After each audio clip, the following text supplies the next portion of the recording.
Here's our main course. This is broiled steak with all the trimmings. The first course is Aigo Bouido soup. And the dessert, temple de glace à la Martinique.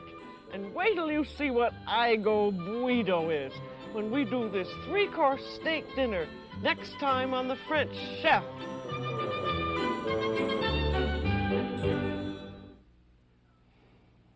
This is our main course, a broiled steak with all the trimmings. And for the first course, we're having an Aigo Bouido, and for dessert, we're having a temple de glace à la Martinique. And wait till you find out what Aigo Bouido is when we do this three-course steak dinner today on The French Chef.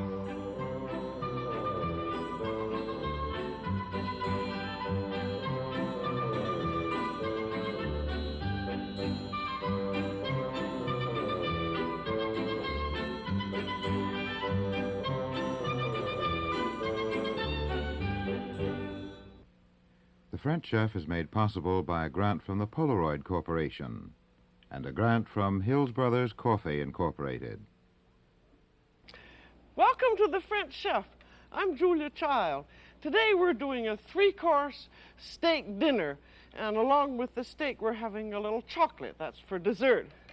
And instead of making a very expensive, juicy sirloin steak dinner, we're doing an inexpensive, juicy flank steak dinner. And here it is. There's your flank. And as you know what a flank is, it's just a great big piece that comes off the belly of the beef, and it's right opposite the small of the back where your loin and your porterhouse steaks are. And you have a big piece of flank on the inside of the belly on either side. And it's a beautiful steak if you get it a big, thick one. And very often when you usually find it in the supermarket, it's rolled up like that, and you can tell the quality by what the weight is. It should weigh almost 2 pounds or over, and that shows that it is an excellent quality. And when the flank comes, it has a skin on it, like this, and the butcher just peels the skin right off. And then he takes off these bits of fat, and you can tell if it's a good steak because it has lovely-looking fat in it that's sort of ivory white. And then when you get the steak home, you want to score it. And when you score a steak, that means that you just draw a very sharp knife just across the top of it, and that is to cut a little tiny filament that's usually left on the top of the steak so it won't curl up. And this means you're just drawing it across. You're not cutting really down into the meat, because if you do cut into the meat, you'll find that it's hard to carve. And you can broil it just as it is with a little oil on it, or you can make a little marinade with some scallions. I'm using about 3 or 4 scallions, and this steak is about a little over 2 pounds, and it serves 4 people very nicely. And this is really one of the most inexpensive cuts of steak, and it's really an extremely nice one because it's got a great deal of flavor. And then the scallions, or you could use shallots if you wanted, go into a bowl, and then put in about 1.5 tablespoons of soy sauce. Soy sauce is delicious. I don't think they use it much in France, but I think it is excellent for a marinade. And then we want about 1.5 tablespoons of olive oil or cooking oil, and a little bit of herb. You can use thyme. I'm going to use this mixture called Italian seasoning, and about 1/2 teaspoonful, and some pepper, or you could use some of that hot pepper sauce, and a bit of lemon juice. You could use either lemon juice or wine, whichever you preferred. But you need something like that in, and that's your marinade. You could use a regular wine marinade if you like, but this is a very simple and nice one. And then this goes over the steak. The steak goes into your roasting pan, and pour 1/2 of the marinade on top, and then turn the steak and put over the rest of the marinade. You'll find that improves the flavor a great deal, and you should marinate at least 20 minutes, but if you can marinate it a little longer, even say overnight, you're going to have an even better flavor. There. So that's a very quick beginning for this. And then for our first course, we're going to have a famous Provençal soup called Aigo Bouido. That's spelled A-I-G-O, B for Brussels sprouts, O-U-I-D-O. And it's also called a soup à l'ail à la Provençale, and what it has in it is 2 heads of garlic, and get great big fat heads if you can find them. And you don't even have to peel them. You can just take off the outer skin and then cut it in half. And this is a soup that is used very much in Provence. It's supposed to be extremely good for you if you're not feeling well. They'll say, oh, what you need, madame, is a little soup à l'ail. And you'll be horrified to think that we have this much garlic in. But after the garlic has been boiled, all the bite is taken out, and you haven't any idea really what it is. If you're in a hurry, this is a great soup because you don't have to do the peeling, because you also have a lot of nice flavor in the skin of the garlic. Now this I'm putting into 2 quarts of rapidly boiling water, and then it gets some other flavor in. We want some salt. This is a very typical kind of a soup because it's just flavoring in water, and then you have a final fillip to it. And we want 2 teaspoons of salt about, and that's 2 quarts of water. And we want about 1/4 of a teaspoon of thyme, and a bay leaf and some sage. There's your bay leaf, and about 1/4 of a teaspoon of sage. This is all just to give it the flavoring. And then 2 whole cloves. I put 3 in there, that's all right. This is the kind of soup that you can decide what kind of flavoring you like. I think a little saffron is very good. Saffron is fairly expensive, but you use just a little bit, and it's like these little flowers. They look rather stringy. And if you want, you can also put in some potatoes with it, which are nice. But in this one, I'm just going to do it perfectly simply, just to show you how simply that can be done. And this should boil rather slowly for 20 to 30 minutes. And then I want to get the garlic off my hands, which is easily done. Wet your hands in cold water. This works also for onions. And then pour in a spoonful of salt and just rub your hands with it. And then wash with soap. And that really gets the garlic all off, and if it doesn't, just do it again. And now, after I've gotten the garlic off our hands, we're ready for the dessert. And for a simple meal like this, but it sounds rather fancy, we're going to have a simple but very fancy-sounding dessert, which is called a temple de glace à la Martinique. And it's going to have some chocolate in it, and a bit of rum, and some vanilla ice cream. And I don't eat very many desserts, but when I do, I always like to have chocolate in it, and usually rum, so that's probably you're going to see a lot of those. And this is going to be molded. This is always the French business of making something simple and putting it in a mold. And I'm going to have a piece of wax paper in the bottom of the mold, so it's going to unmold. I do so many molding things that whenever I have to make one thing of wax paper, I make a whole group of them and just stick them in a drawer. And then we're going to have our rum mixture.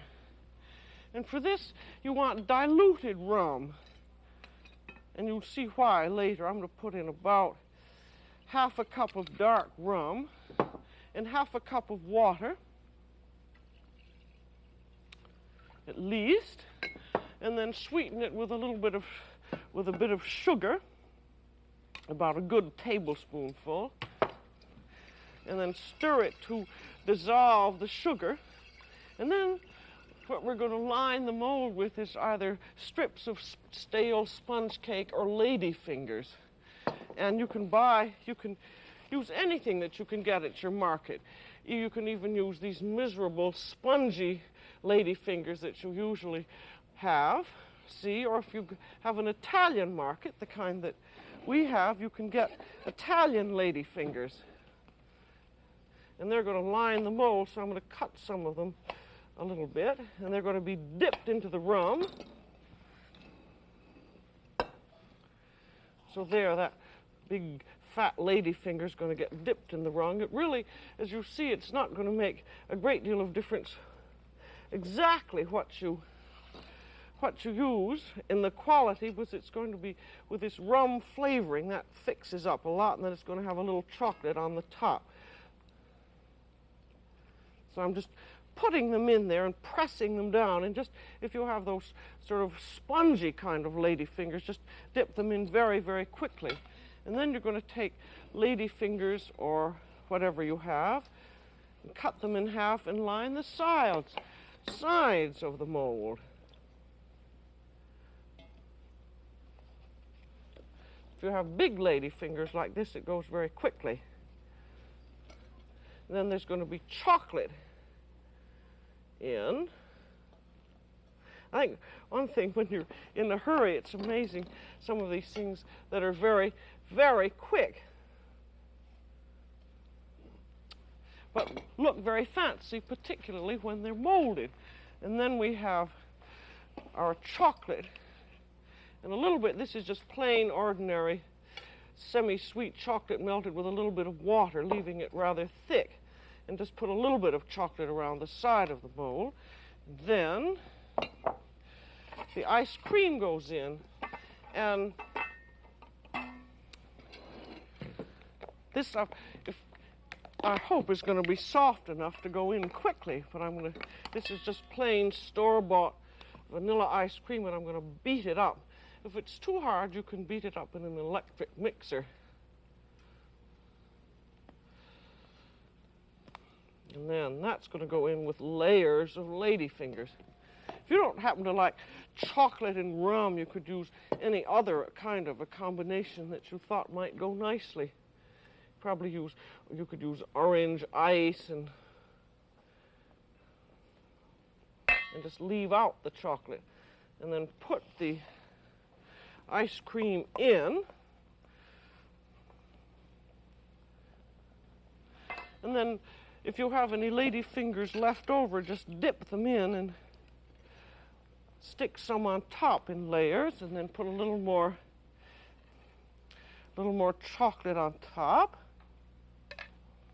And then just continue on filling the mold. I just would love to know how many molded desserts you've seen me do. If you had a melon-shaped mold, you might work that very nicely, because the dipped lady fingers would,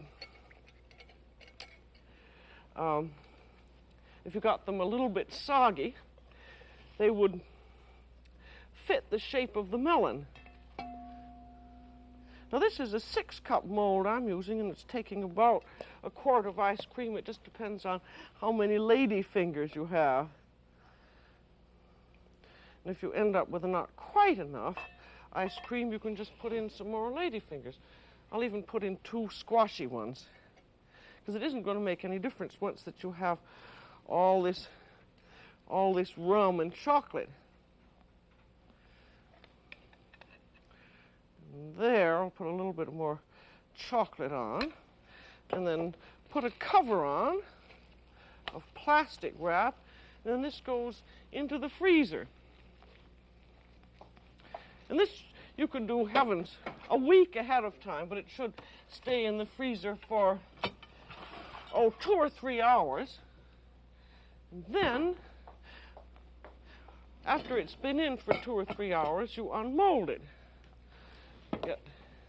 Get the stage set for unmolding here.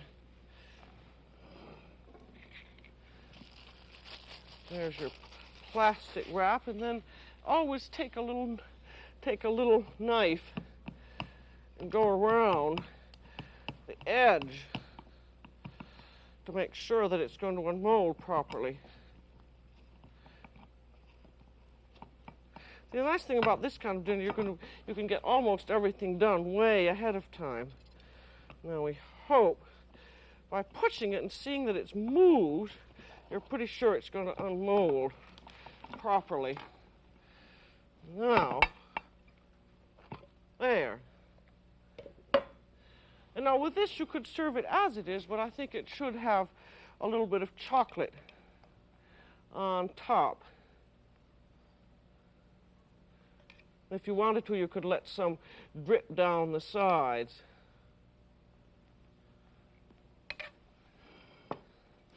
Then, if you don't want to serve it right away, you can just put a bowl or something on top of it and put it back in the refrigerator.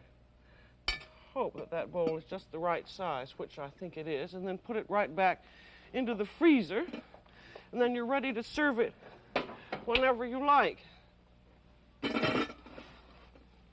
You see, that really is quite a nice dessert for very quickly assembled. If you had a little more time, you could probably be a little bit more fancy. But if you only have half an hour, you have to do what you can. And then with the steak, we're going to serve some Brussels sprouts, and those are quickly done. Cut off just the very end of them, and then take off any dead leaves, and take your little knife and pierce across in the root end. And that makes them cook more quickly.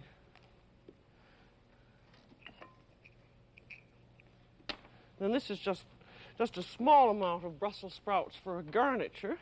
And then wash them off quickly, and they're ready to cook. Nowadays, you don't have to wash them very much. And then these go into rapidly boiling water, and they should boil for just about 5 minutes. And this is rapidly boiling salted water, and the French way of cooking vegetables, in which they go into rapidly boiling water and cook very quickly indeed. And now we ought to have one other vegetable, and a fast one, so we'll have some whole baked tomatoes. And I have some cherry tomatoes, or get any small whole tomatoes. And this is very easy to do. Put on a little olive oil or cooking oil, and swish them all up to get the oil all over them. And then you just need salt and pepper on them. I've got my salt way over here.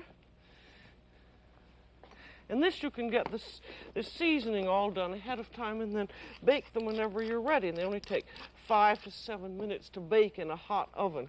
You could broil them, but you have to really keep your eye on them, because they just bake only enough so that the skins have just begun to separate. I mean, just begun to split. So, here you've got your tomatoes all ready, and you have your steak all ready.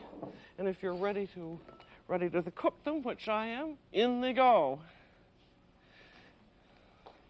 And the tomatoes are going to go into a 400-degree oven, and they'll bake about 5 or 6 minutes.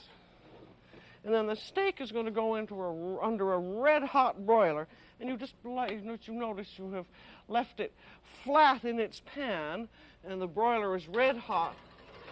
And these flank steaks should always be cooked rare, and this will take about, say, 3 or 4 minutes on one side, and then about 2 minutes on the other side. So I'm going to set the timer for 3 minutes. Then we're going to see how that old soupy's doing. And this is just boiled enough so that the garlic has softened. And then you want to taste it and make sure that it has enough seasoning in. You wouldn't really know what that was at all. It just has a lovely, subtle taste. And then, it has a final Provençal fillip, which is egg yolks. And this is a good way, if you have any leftover egg yolks, that you can use them for a soup liaison. I've got 3 egg yolks here, and I just put them in my soup tureen. And then I seem to have moved everything that I needed away. And then this is just so you're making a mayonnaise. You stir that up until it gets a little bit thick and sticky, and then just drops at a time, in goes your olive oil. And if you're using a Provençal soup, you want to have a good, thick, fruity olive oil for this. And just as in making a mayonnaise, by pouring it in very, very slowly and beating, it thickens up. You want 3 or 4 tablespoons, or maybe 5. But you see, this is such a simple soup that you want some kind of a liaison like this. And then then just before you serve it, because you can't reheat it after you do this, you ladle a little bit of your hot soup in, because this is, again, you're using your garlic, you're using your egg yolks, and you don't want to shock them by pouring all the soup in too fast. So beating and pouring at the same time, you pour in about a cup, and then you have gradually heated your egg yolks so that they won't curdle. And then you can strain the rest in. I think I'll beat just another little bit of that in. Remember, this is only at the last minute. And then, I guess I'd better get that. And then just strain in the rest. And press down on the garlic. And what is absolutely amazing about this is nobody will have the slightest idea what this is. And with this soup, you would serve some grated Parmesan cheese and some French bread. And what a very simple thing that is. I think that's what I love about this Provençal cooking, that, well, in French cooking anyway, that you do something simple and you have this lovely taste. And now, I'm going to see how our steak is doing. Now that's browned very nicely on the top, and there goes the bell. That was 3 minutes. So you can see that's browned beautifully, and so it just needs to get turned over onto the other side. And that marinade gives it a perfectly delicious flavor and smell as it's cooking.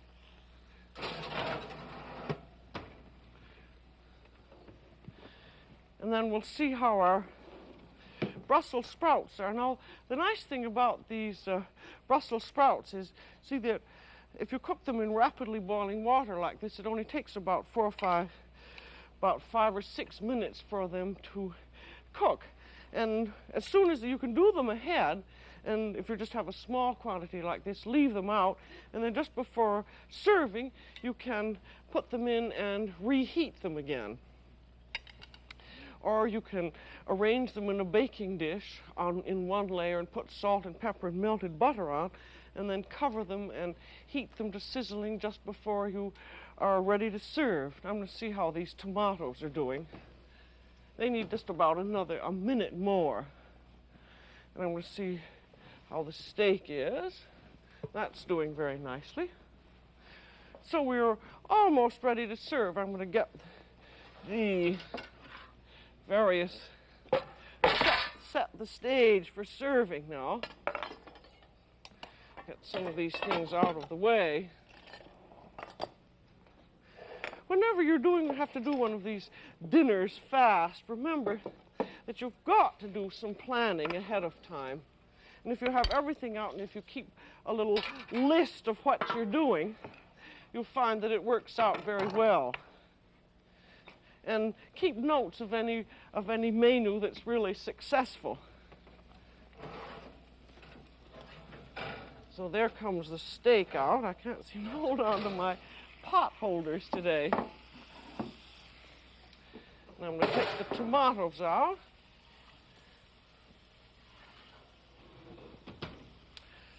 And we're ready to carve and serve.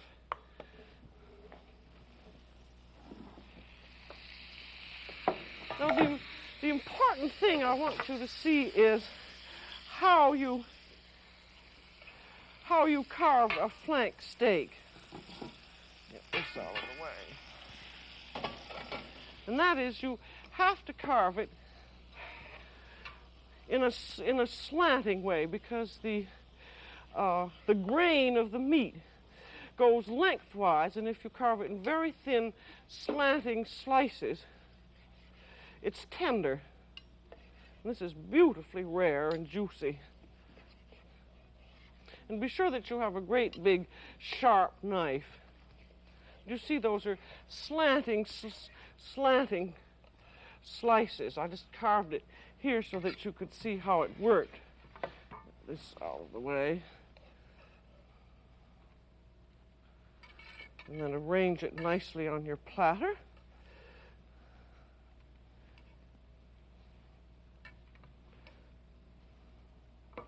And then you usually have some juices left over from this marinade, and they go over, awfully hot.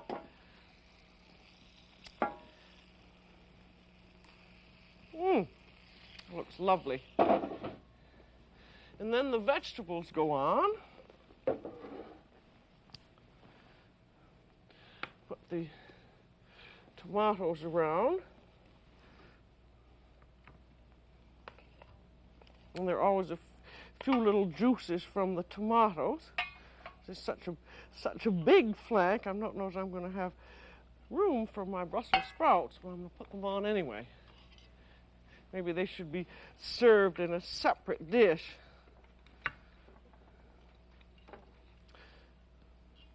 But this makes a very nice combination of sprouts and tomatoes. And then before you serve it, just put some salt and pepper and a little melted butter on your Brussels sprouts. And then your dessert is in your refrigerator. And you just take the bowl off. And there you are, all ready to serve.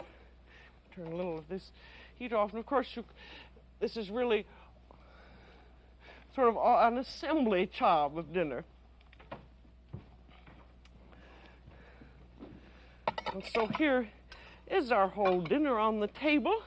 We have our garlic soup with which you would serve French bread and grated Swiss cheese, and there is your flank steak. And I'm going to serve you a bit of our ice cream mold. This temple de glace à la Martinique, and you just cut it right down as though you were cutting a cake, and you have all this combination of chocolate and rum and lady fingers, and you can serve some chocolate over it. So I think this makes a fine dinner, and it's very expensive sounding with its temple de glace and so forth. But remember, when you serve the garlic soup, don't tell anybody what it is. Just call it Aigo Bouido, and they'll lap it all up and ask for more. So that's all for today on The French Chef. This is Julia Child. Bon appétit. The French Chef has been made possible by a grant from Hills Brothers Coffee Incorporated and a grant from the Polaroid Corporation.